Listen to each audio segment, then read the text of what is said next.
I think head and neck cancer is perhaps a lesser known cancer, and so people perhaps don't appreciate the difficulties that patients can have because the treatment affects areas that have got very important structures for us, so speech, swallow, perhaps appearance. Those things can be very difficult for patients, particularly in the way that it affects their quality of life. Generally, I support patients who are perhaps newly diagnosed with a cancer diagnosis. I work as the key worker for the head and neck patients. We can talk about the technical things, but very often they're perhaps not the things that are worrying the patients. The things that are worrying them are their families or their finances, that sort of thing. So we try to make sure that we spend time with them to address the things that are really important to them, rather than the things that we perceive might be important for a patient. I was diagnosed about 5 years ago, and the moment you're diagnosed, you're introduced to a team of people who can help.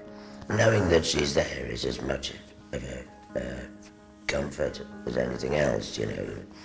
I remember telling Jane I had to write things down because you can't talk when you just had. And telling her that I was worried about the staples. I had 70 staples in my neck, and I don't know why, but I was lying there thinking these are going to really hurt when they come out. And Jane said, "Don't worry, I'll take them out. And we'll take our time and it'll be fine." And it was. In Wales, they have a key worker policy.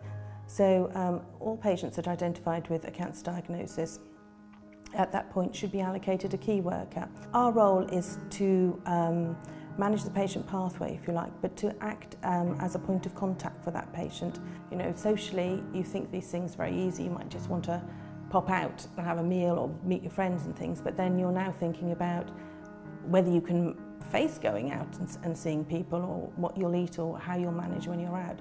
And those things psychologically can have a huge impact on people and their quality of life and the way that they feel about themselves. And that's really important that we support them with those needs. In my instance, my wife worries a lot about stuff, you know, so half the time I'm reassuring her. And so it's great that I know that I've got somebody there that I can talk to if I need to. And I have done on numerous occasions. We're very closely involved with patients and helping them to rebuild their lives afterwards.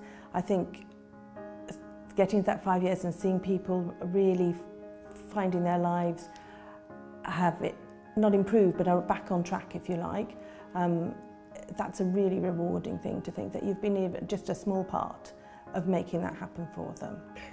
It makes a huge difference to know that you've got somebody you can contact at any time. It would be my whole process of my recovery would have been a different thing without it, without a doubt.